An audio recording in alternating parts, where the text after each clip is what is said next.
UP में दिशा पाटनी के घर पर फायरिंग मामले के बाद यूपी पुलिस के खिलाफ यूपी की पुलिस अब एक्शन में है। बलिया से मेरठ तक कई अपराधियों का एनकाउंटर किया गया। मुठभेड़ के दौरान कई बदमाशों के पैर में गोली भी मारी गई है।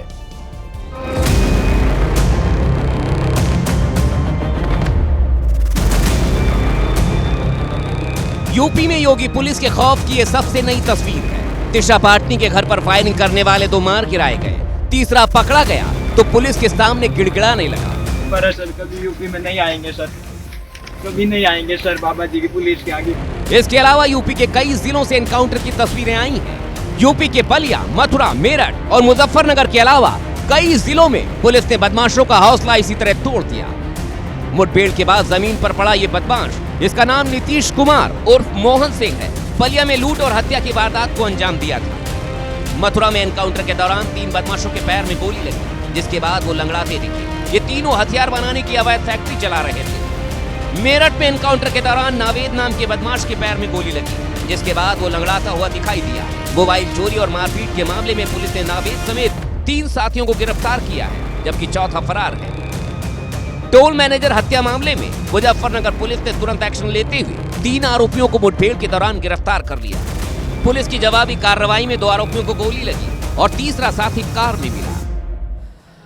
लखनऊ में कार्यक्रम के दौरान उत्तर प्रदेश के मुख्यमंत्री योगी आदित्यनाथ ने बरेली में दिशा पाटनी के घर हुई फायरिंग का जिक्र किया और कहा कि मारीच की तरह घुसने वाला अपराधी गोली लगने पर माफी मांगने लगा।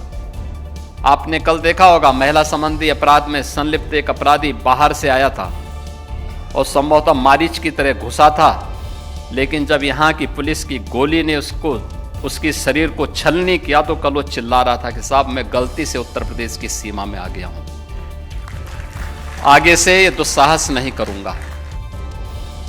सीएम योगी के बयान पर जब पत्रकारों ने अखिलेश यादव से प्रतिक्रिया मांगी तो उन्होंने एनकाउंटर पर सवाल उठाते हुए योगी सरकार को घेर लिया। इनकाउंटर केवल दिखावटी है और ये भी कोई स्क्रिप्ट बना के दे दिया होगा कि गलती से यूपी आ गए। इनके वरिष्ठ अधिकारी क्या कर रहे थे, आखिरकार क्या कर रहे थे अधिकारी, कि अपराधी यहां घूम रहे उत्तर प्रदेश में। सवाल इनकाउंटर का नहीं, वो अपराधी आ कैसे गए उत्तर प्रदेश में। हाल ही में बॉलीवुड एक्ट्रेस दिशा पाटनी के घर पर फायर करने वाले दोनों बदमाशों को यूपी एसटीएफ ने मार गिराया। इसके बाद कई जिलों में ताबड़तोड़ एनकाउंटर के बाद यूपी में मार्च 2017 से अब तक 15,000 से ज्यादा एनकाउंटर हो चुके हैं। हर दिन कम से कम 5 एनकाउंटर किए गए और अब तक करीब 250 अपराधी मारे जा चुके हैं। एनकाउंटर के दौरान करीब 10,000 बदमाश घायल हुए, जबकि 30,000 से ज्यादा बदमाश पकड़े जा चुके हैं और इन मुठभेड़ों में करीब 1700 पुलिस वाले जख्मी हुए हैं। तो ये हम आपको यूपी में एनकाउंटर की तस्वीर बता रहे हैं। 250 से ज्यादा अपराधी मारे गए, 10,000 से ज्यादा अपराधी पुलिस की गोली से घायल हुए और 31,000 से ज्यादा अपराधियों को पकड़ा गया। हालांकि इन एनकाउंटर्स में 1700 से ज्यादा पुलिसकर्मी भी घायल हुए और जान गंवाने वाले जो पुलिसकर्मियों की संख्या है वो 18, यानी कि एनकाउंटर्स में पुलिस का भी नुकसान हुआ है। 18 पुलिस जो कर्मी हैं वो शहीद हुए हैं। पिछले कई समय से विवादों में रही एक्ट्रेस जैकलीन फर्नांडिस अब गंभीर बीमारी से जूझ रहे एक बच्चे की मदद के लिए आगे आई हैं। अभिनेत्री जैकलीन ने बच्चे के इलाज का पूरा खर्च उठाने का फैसला किया है। 11 महीने का यह बच्चा हाइड्रोसिफिलिस जैसी गंभीर बीमारी से जूझ रहा है। देखा? बीमारी के कारण बच्चे के सिर का वजन 10 से 12 किलोग्राम तक पहुंच गया है, लेकिन अब जैकलीन फर्नांडिस ने इस बच्चे के इलाज का पूरा खर्च उठाने का वादा किया है। अभी इस बच्चे का इलाज मुंबई के लीलावती अस्पताल में चल रहा है, जहां अभिनेत्री जैकलीन खुद पहुंची और बच्चे को ढेर सारा प्यार दिया। इस बच्चे का नाम नासिर शेख है और अब भिवंडी में रहने वाले इस बच्चे के परिवार को उम्मीद है कि जैकलीन की मदद से इनका बच्चा स्वस्थ हो जाएगा।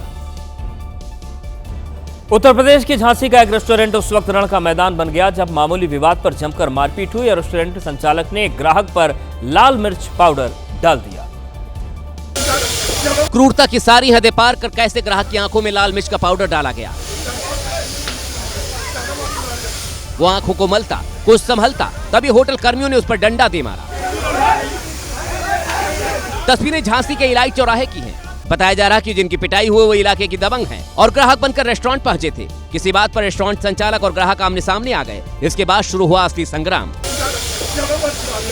रेस्टोरेंट संचालक ने स्टाफ के साथ मिलकर दबंग ग्राहक को बेरहमी से पीटा। अब पुलिस मामले की जांच कर रही है।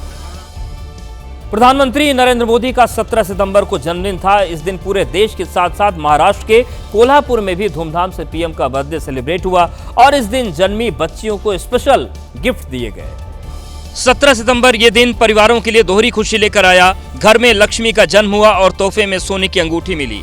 दरअसल बीजेपी सांसद धनंजय महादिक की पहल पर एक खास कार्यक्रम का आयोजन हुआ, जिसमें महाराष्ट्र के सांस्कृतिक मंत्री आशीष शेलार भी शामिल हुए। कार्यक्रम में 17 सितंबर को सरकारी अस्पताल में जन्मी बच्चियों को सोने की अंगूठी उपहार में दी गई। ऐसी कुल 42 बच्चियों को सोने की अंगूठी दी गई।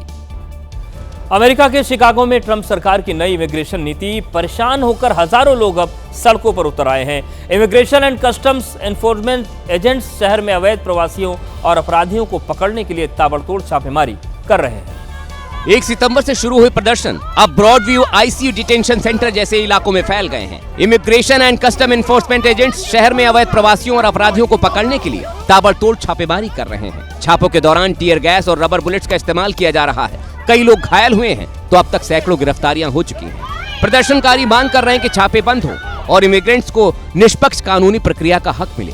हालात अब भी तनावपूर्ण बने हुए हैं। आने वाले दिनों में प्रदर्शन और तेज होने की संभावना है।